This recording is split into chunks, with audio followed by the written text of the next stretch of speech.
DoorDash, Uber Eats et Skip sont des compagnies de livraison de repas qui s'effectuent par le biais d'applications numériques téléchargeables sur Play Store de Google ou l'App Store de Apple.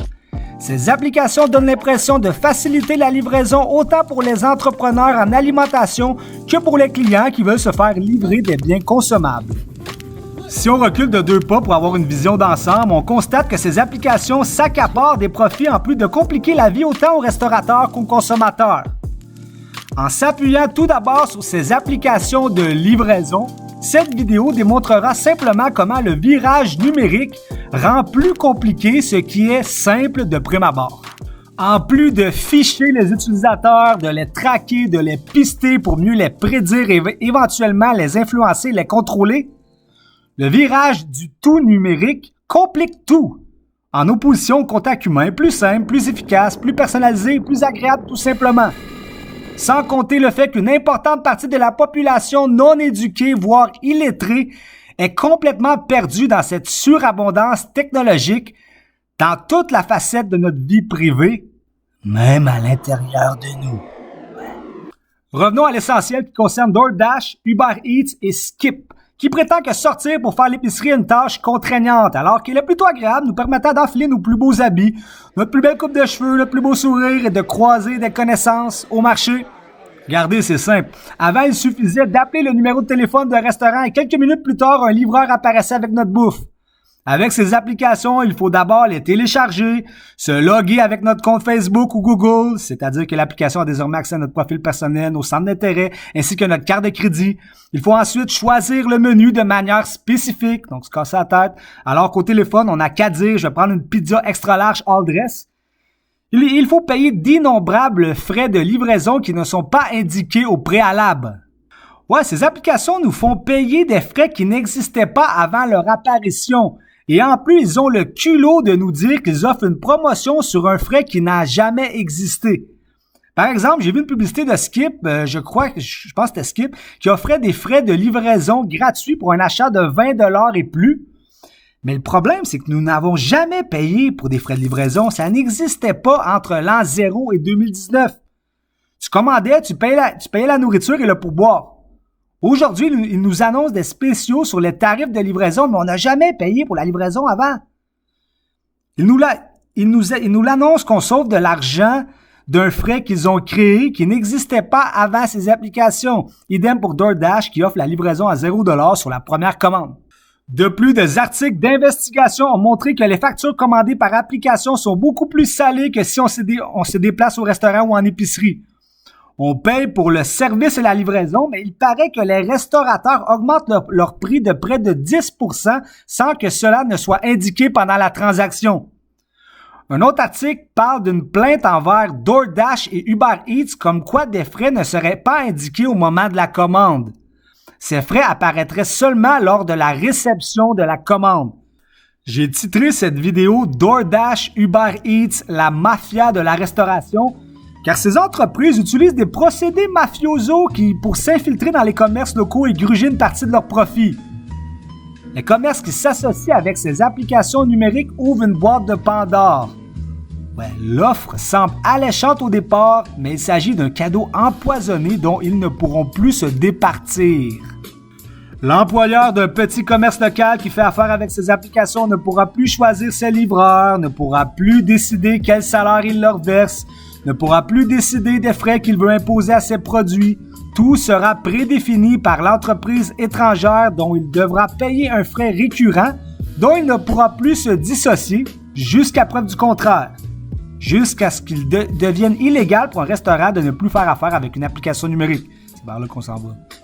De la même manière que la mafia, un mafioso entre dans ton commerce entouré de bandits. Il t'offre une protection payante qui s'avère alléchante au départ, mais tu constates qu'il te sera désormais impossible de te retirer de cette protection mafieuse. Qui plus est, tu constates que les bandits qui entourent ton commerce proviennent de ta source de protection, qui vient légitimer son usage. Donc le mafioso envoie des bandits dans ton commerce et te propose par la suite de te protéger d'eux. Mais dans les faits, c'est lui-même qui envoie les bandits. Ils sont dans son équipe pour justifier que le commerçant paye pour la protection. Idem avec ces applications numériques comme Skip, etc. Ils veulent te faire sauver de la main-d'œuvre, mais en bout de ligne, tu n'as plus d'influence sur les livraisons de ton commerce et tu es obligé de payer annuellement ces compagnies de livraison, alors qu'auparavant, tu décidais de tes employés, de salaires et des frais. DoorDash, Skip, Uber Eats rend autant les commerçants perdants que les consommateurs. Peut-être que certains employeurs apprécient leur service, mais cette vidéo présente une vision personnelle qui n'implique aucun autre intervenant que le créateur de la vidéo. DoorDash permet par exemple aux gens qui n'ont pas d'auto de travailler. Ils peuvent livrer en bicyclette ou en trottinette à la montréalaise. La bouffe doit arriver froide, hein? Si tu l'enlèves ton bicycle et tu roules un bout avec. Ces apps permettent aussi aux restos de compter sur des livreurs fiables, entre guillemets. C'est aussi possible de travailler sur demande. DoorDash permet une horaire flexible pour ceux qui ne veulent travailler que quelques heures. J'ai créé cette vidéo car j'ai vraiment l'impression que l'humanité emprunte une mauvaise voie avec le virage du tout numérique. Des time travelers sont venus me le dire. Implanter de la technologie dans absolument toutes les facettes de notre vie génère plus d'inconvénients que de bénéfices. Malheureusement, on ne bénéficie plus de l'option d'éviter la technologie. Elle est omniprésente. Comme dans les autos, par exemple. On ne peut plus les personnaliser. Elles sont toutes munies d'assistants vocaux. J'ai ça. Aucune entreprise automobile n'offre d'options sans techno dans l'auto. Tu sais, pour avoir une entreprise, je sais pas, Ford, qui offre des autos sans techno, sans tracker, sans assistant vocal, mais non, ils ont tous pris le même virage, comme si c'était tous le même propriétaire qui possédait les autos. La technologie rend compliqué ce qui est simple à la base. Auparavant, lors d'un concert de musique ou de sport, par exemple, tu achetais ton billet sur place et tu entrais. Aujourd'hui, il faut télécharger une application qui récolte tes données, payer avec notre carte de crédit sans être au courant de tous les frais. Avant, tu allais au show, tu payais à la billetterie, t'entrais. On n'en parle plus, là, c'était bien moins compliqué. Pour les maisons connectées, tu dois avoir une application ou une ID pour ouvrir ta porte. Ta porte personnelle, ça prend une application pour ça. Alors qu'avant, il ne suffisait que d'entrer sa clé dans la serrure, clic-clac, on ouvre, on rentre. Idem pour les véhicules connectés, il faut partir son auto en utilisant une application des cellulaires toujours bien rechargés. Hein? S'il n'est pas rechargé, t'es dans le jus. Là. Il faut l'ouvrir, ton cellulaire, trouver l'application, se connecter, alors qu'avant, tu entrais la clé, ton char est parti. Toujours plus compliqué, la techno. Je peux poursuivre, là. Les montres intelligentes, il faut maintenant les recharger, alors qu'avant, les batteries duraient des années. Ces montres intelligentes n'apportent aucun bienfait en comparaison de sortir son cellulaire de ses poches.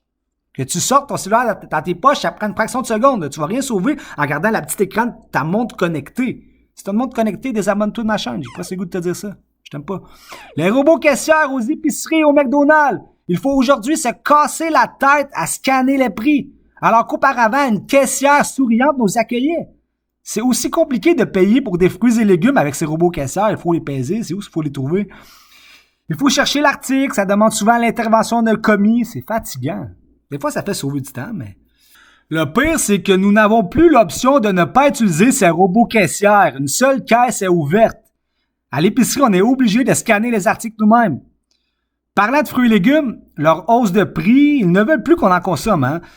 La page d'accueil de Uber Eats nous montre que des cochonneries, des Gatorade, des jujubes, des chips, des Skittles. D'ailleurs, quand tu vas dans les couche-tard, tu as remarqué, il n'y a pas moyen de trouver des bons sandwichs maison avec de la viande, du pâté. C'est toujours des cochonneries de Coca-Cola et Pepsi. C'est juste ça qu'on a. Essaye de trouver quelque chose de bon pour la santé. Autant un breuvage qu'un aliment dans les dépanneurs, t'en trouveras pas. C'est juste des cochonneries de jujubes, des trucs qui ne périment pas, toujours pour faire plus d'argent ou pour affecter notre santé. Il n'y a pas de pâtes fraîches, pas de légumes frais, pas de viande. Ils ne veulent pas qu'on en mange de ça. Tout ce qui est le meilleur pour nous, ils veulent pas. DoorDash, une compagnie internationale, prétend aider les commerces locaux. Mais si c'est une entreprise mondiale qui les gère, ce ne sont plus des commerces locaux, qui par définition sont uniques et autosuffisants. L'omniprésence de la technologie verrouille la planète Terre. Elle empêche l'unicité, l'authenticité, la personnalité. Elle veut des individus conformes, identiques et prévisibles. Il faut emprunter une voie différente que celle que nos geeks haut placés nous imposent. Pas obligé d'éliminer la technologie, juste la modérer. La technologie est un outil pour les humains, mais le virage qu'ils veulent nous faire prendre implique que ce soit les humains qui sont les outils de la technologie. Bye.